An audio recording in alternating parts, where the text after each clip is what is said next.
تو کیا کوئی اس نبی کے اس پیغمبر کے خاکے بنائے تو وہ امت چین کی زندگی جی سکتی ہے؟ وہ قرار کے لمحے گزار سکتی ہے؟ تو کیا ہمارا صرف اتنا ہی فرض ہے کہ ہم فیس بک پہ احتجاج کر دیں؟ اگرچہ یہ بھی محبتوں کا ایک رنگ ہے، اور اس کے بعد ہم ٹھنڈے ہو کے بیٹھ جائیں اور وہ ہر 5 سال کے بعد، ہر 3 سال کے بعد، ہر 2 سال کے بعد یہ حرکت کریں، اور ہمیں پتا ہے کہ آج کی ہے اور 3 سال بعد پھر انہوں نے کرنی ہے، تو ہم بس اس پہ کفایت کریں اور کافی ہو جائے؟ نہیں، ہمیں دین اسلام کو غالب کرنے کے لیے آخری سانس تک جنگ کرنی ہوگی۔ یہ کبھی بھی ختم نہیں ہوگا جب تک دین اور اسلام اور حق اور حقانیت غالب نہیں ہوں گے، اور اس کے لیے ہر شخص جس شعبے میں ہے خلوص کے ساتھ، وہ عالم دین ہے، وہ منبر و محراب کی ذمہ داریوں کو نبھا رہا ہے، وہ تدریس کی مسند پہ بیٹھا ہے، وہ ملک کی معیشت کی ذمہ داری لیے ہوئے ہے، اور سلطنت کے ذمہ دار لوگ ہیں، جو جہاں بھی بیٹھا ہے اس کو چاہیے کہ اپنی زندگی کی ایک ایک سانس لگا دے، اپنی ساری صلاحیتوں کو صرف کر دے، جتنی جلدی ہو سکے اسلام غالب ہو۔ اسلام غالب ہوگا تو کسی کو ٹیڑھی نظر سے دیکھنے کی ہمت بھی نہیں ہوگی، کوئی جرأت بھی نہیں کر سکے گا۔ جب ہم کمزور ہوں گے تو ہمارے ساتھ یہ ہوتا رہے گا۔ تو آئیے میں اور آپ یہ عزم کریں کہ اپنی ساری زندگی رسول اللہ کے نام لگائیں گے، جئیں گے تو حضور کے لیے، مریں گے تو حضور کے لیے، اور آخری سانس تک حضور کے وفادار رہیں گے۔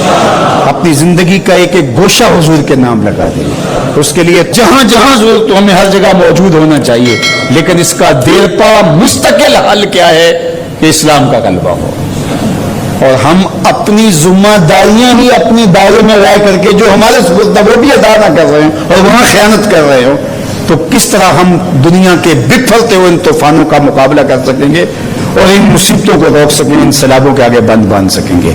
تو اپنے حصے کا کام ضرور کیجیے، اور دن رات۔ حضور کے ایک صحابی ہیں جن کا نام ہے اصلاح بن شریک رضی اللہ تعالیٰ عنہ۔ ڈیوٹی کیا تھی؟ ذمہ داری کیا تھی؟ حضور کی سواری کا کجاوا کسا کرتے تھے۔ جب بھی سفر ہوتا یہ ساتھ چلتے، پڑاؤ ہوتا تو کجاوا کھول دیتے، پھر کوچ کرنا ہوتا تو کجاوا کستے۔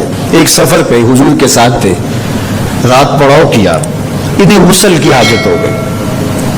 پانی اتنا ٹھنڈا تھا کہ اگر یہ اس پانی سے غسل کرتے تو بیمار پڑ جانے کا خوف غالب تھا، تو یہ کہیں سے لکڑیاں جمع کر کے لاتے کہ پانی گرم کروں اور غسل کروں۔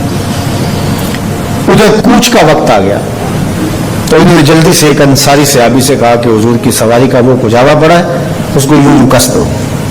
یہ گئے، کجاوا اٹھایا اور کس دیا، اور حضور بیٹھے اور تشریف فرما ہوئے، اور قافلہ کوچ کر گیا۔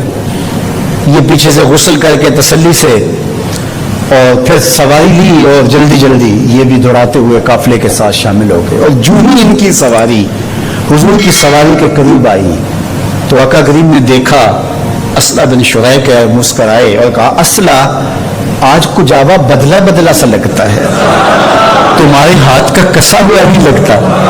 آج اس کی حضور میں نے کسا بھی نہیں ہے، یہ تو فلاں انصاری نے کسا ہے۔ تو میرے حضور نے فرمایا، تم نے کیوں نہیں کسا؟ تو سنو ذرا ان کے لفظ، تمہاری روح وجد کرے گے، لوگ سمجھیں گے دین کیا ہے، ذرا رنگ دیکھو ادب کا۔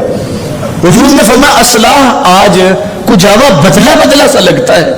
عرض کی حضور میں نے کسا بھی نہیں، یہ تو فلاں انصاری نے کسا ہے۔ تو کہا تم نے کیوں نہیں کسا؟ کہا حضور میں غسل سے نہیں تھا، اور میں نے گوارا نہیں کیا کہ جس سواری پہ آپ نے بیٹھنا ہے اور جس کجاوے پہ آپ نے تشریف رکھنا ہے ان لکڑیوں کو بھی بے وضو ہاتھ لگاؤں، ان لکڑیوں کو بھی بغیر طہارت کے چھوڑوں، یہ میری محبت نے گوارا ہی نہیں کیا۔